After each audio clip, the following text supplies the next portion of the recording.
Good morning. So really pleased that Kathryn Middleton is joining me this morning. Kathryn, thank you very much for giving up your precious time. I really appreciate it. No, pleasure to be here. So what I'm going to do is just give a very, very brief overview for the benefit of people who are listening to kind of give some context to your background. So we've known each other a number of years. You've got a really impressive background that spans, I would say, across financial and professional services. You've worked with some big names over the years, and in more recent years, you've had a sort of slight change in career direction where you've done some very meaty interim stroke fractional roles. And would it be accurate to say that those roles you've really gone in to help set the strategy, realign the team, work on the OD, and really get it into great shape in order for the permanent person to kind of come in and deliver? Is that fair? Exactly that, yeah. Setting the strategy, understanding what the business needs, and then handing over hopefully a team and a structure that's ready to go. Oh, which is a skill set that is in really high demand at the moment.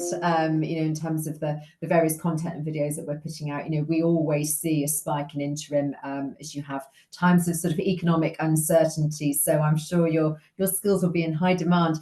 If I may, let's kind of jump straight into the questions, because as I said, you've worked for some really impressive brands. You've had some really meaty roles, just some big kind of brand and comms roles over the years. Mm-hmm. Would you share a bit of an insight in terms of your career journey and what led you into marketing, and kind of any standout moments?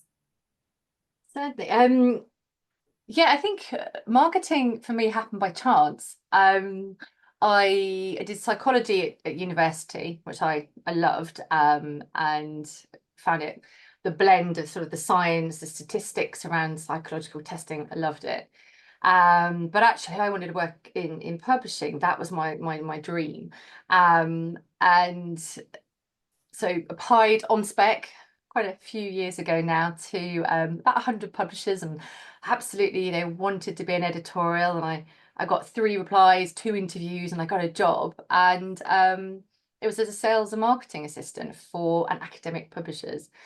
And I was lucky enough to have a great first boss who was a passionate marketeer, a very skilled marketeer. And she took me under her wing and explained to me what marketing can do, how I could take my inherent love of understanding what makes people tick and use that in a business setting to be creative, solve problems, really kind of get under the skin of a business and help customers and then clients really access sort of solutions, I suppose, that help them in their everyday lives or with their businesses. So yeah, marketing became a bit of a passion, and it's led me to some of the greatest experiences, actually, from visiting a copper mine in the Andes in South America, through to when I was at Thornton's. My team, were responsible for the world's largest chocolate box at the time. Had the Guinness Book of Records come in and officially give us the certificate. So I think that kind of the universality of marketing, the fact that you can keep learning, keep discovering new sectors is something that I've loved.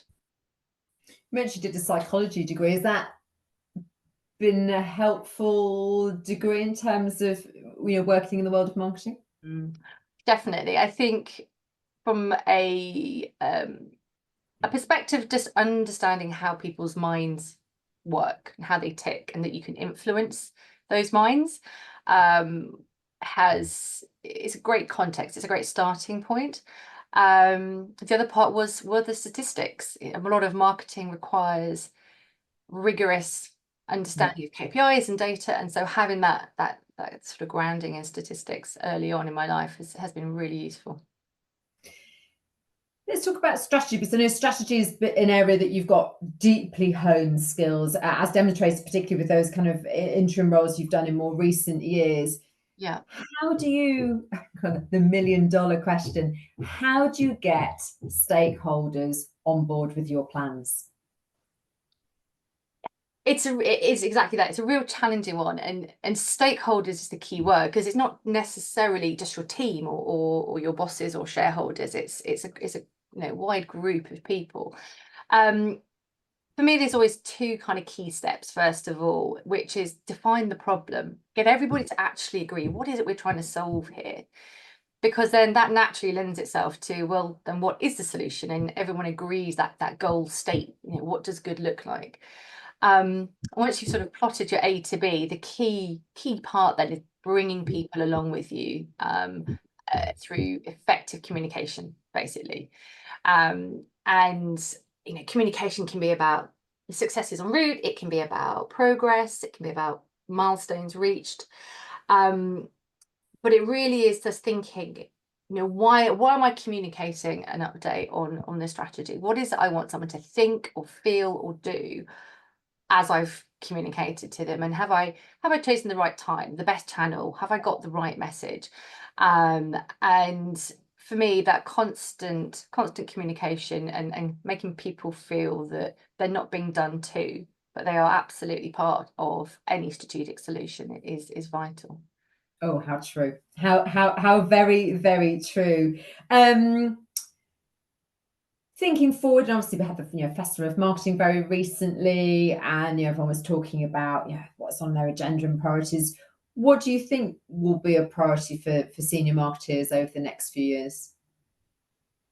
I mean, it's that crystal ball, isn't it? In terms of, I think there's some certainties. So the economy globally, UK economy, will remain challenging. In that situation, marketeers have to be demonstrating real value. Actually, how are we driving an organization's profits? That's always been true. It remains true. Technology, I think, is something that marketeers, again, we've always had to really get to grips with it.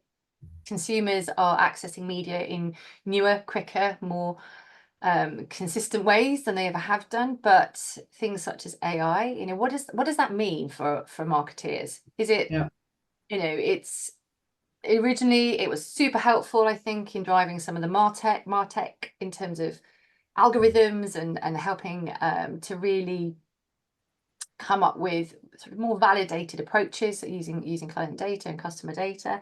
Now it's clearly touching on content. And I had read a great piece on LinkedIn around creativity, and that actually, with the rise of AI content, true genuine creativity is going to be highly sought after.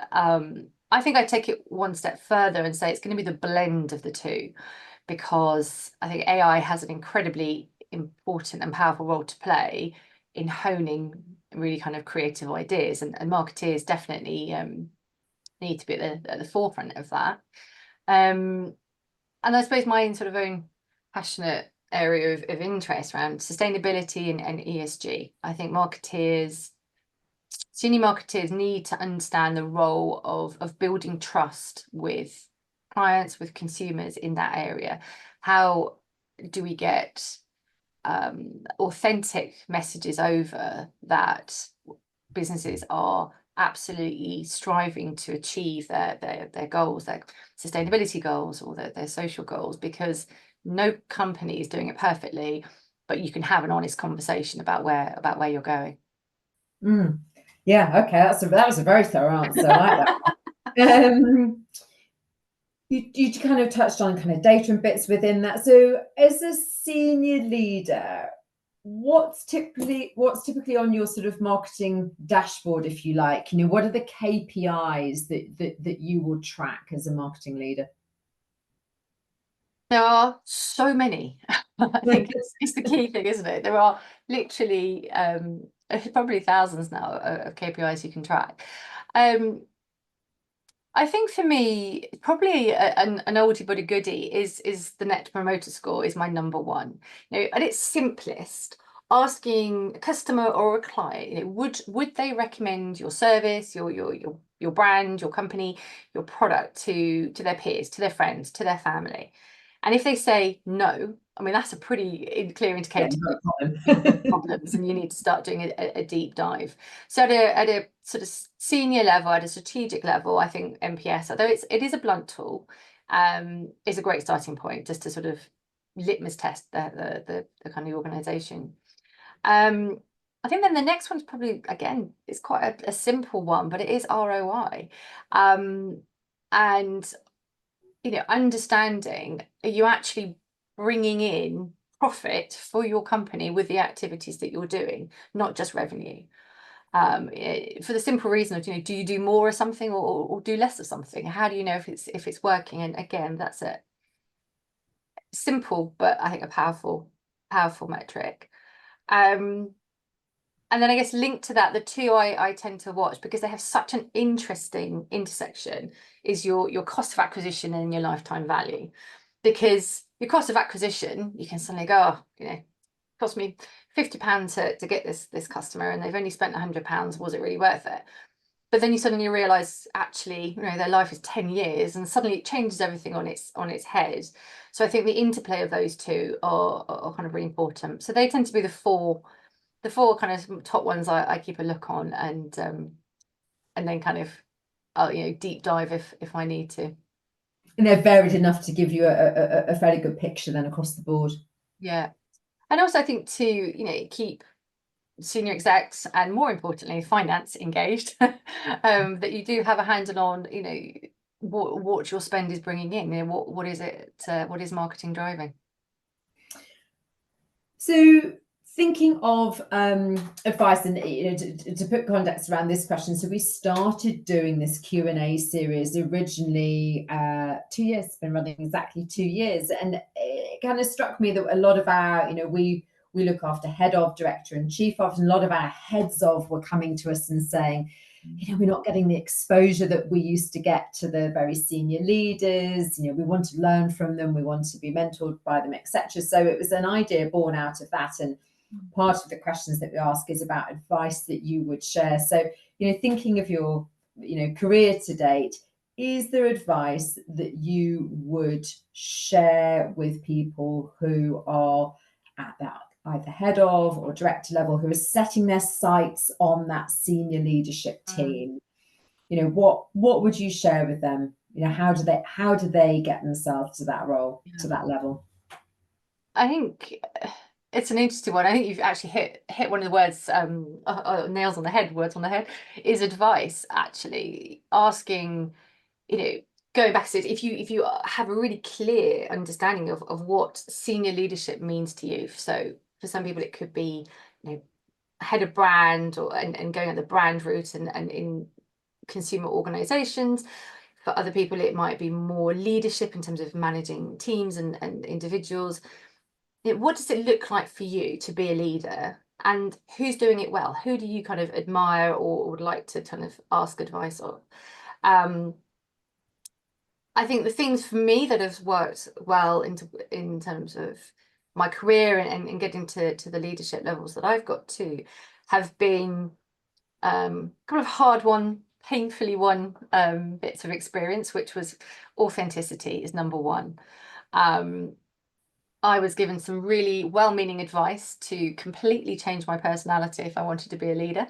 That actually I needed to be more directive and, you know, more army general. And I am curious to see whether or not a lot of senior women leaders often get told not to be so collaborative, not to be so kind, not to be so nice. So I did. I tried on someone else's personality for a week. How did Unsurprisingly, that work out?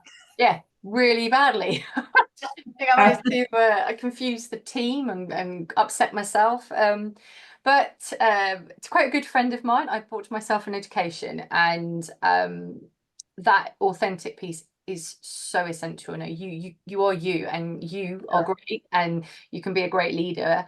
As with who you are, you just need to learn the skills to wrap around And I think that's probably the second one, which was getting comfortable with that sense of feeling uncomfortable when you're slightly out your comfort zone and you don't quite know it all.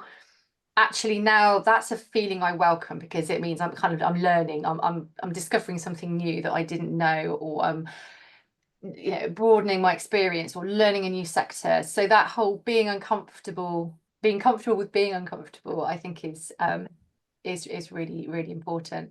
I think that probably the last one, that again, I had a great boss who told me, always hire people that know more than you. One, you'll learn from them, and two, they make you look good. But which I thought was so true. But I think particularly for marketing, there are such specialisms and such that require such deep levels of expertise. Your role as a leader is to bring that all together. The orchestra's an overused analogy, but it's true. Everybody needs to be expert in what they do, and your role is to make it just sing sweetly. Oh, brilliant end to that one. And we always finish with a question about mindset. I'm really into sort of wellness, and I'm a big believer in the power of having kind of a positive and resilient mindset. Do you have any habits or rituals that you do to stay so positive that you would be able to share? We've had all sorts, so you can. We've had all sorts from you Friday morning runs with friends where you kind of decompressed, and we've had all sorts. So I mean, I definitely agree that being positive and resilience, it definitely starts with self-awareness, self-care, self-knowledge. I do have a slightly not crazy I suppose, but slightly sort of helpful routine that I follow, which is I am a 5 a.m. getter-upper. I'm a morning person, so I started testing how early can I get up and still function, and actually getting up at 5, and then I have a very lovely group of friends. We all have dogs, and we walk in the woods no matter what the weather. We 5 in the morning. It's dark, and we walk, and we get in the woods by the time we're up in Atom, it's about 6 a.m. and we'll walk through the woods. And that for me is, it's connecting with nature. It can be brutally connecting with nature sometimes, depending on what the weather's like. But there's a group of friends and family I have around me. That support network, I think, is really, really vital. But I also think that self part's quite true. You have to know yourself. Nobody is positive and resilient all the time. You'd be a robot. So it's recognizing where you are to go, you know what, I'm not actually doing brilliantly well. So what am I going to do about this? Is it going for a walk? Is it actually making a plan? There's a book that, I mean, everyone has a book or whatever, but a book I had to read a while ago, as I'm actually a governor at a local school, and the Department for Education, in trying to bolster governors, suggested through the National Governors Association that all governors should read a book called How to Survive. And it was written by a guy called John Hudson, who is the UK survival expert, and he goes into all the armed forces and trains them how to survive landing in a jungle. Now, hopefully that won't happen to me, but there's things in the book that really resonated, and one of them, he kept talking about this triangle, and this triangle was, you've absolutely got a plan and you've absolutely got to work hard, but the tip of that triangle was hope. And I think that's, for me, is probably something that has seen me through the toughest times in my life, is that hope and belief that things will get better. You have to take one step at a time. And even if you're kind of on your knees, just do one thing that makes you feel a little bit closer to your goal, makes you feel a little bit better, and maintain hope. And things tend to work out. I love that. And so, How to Survive, I think, as a mum to 2 teenagers, I should probably read that. Feels like being dropped in the jungle most days. So Kathryn, thank you. I think that's one of the best answers we've had on that mindset one. Thank you very, very much. Really lovely to catch up with you. Greatly appreciate your time, smashing answers there, and very best for a continued successful career.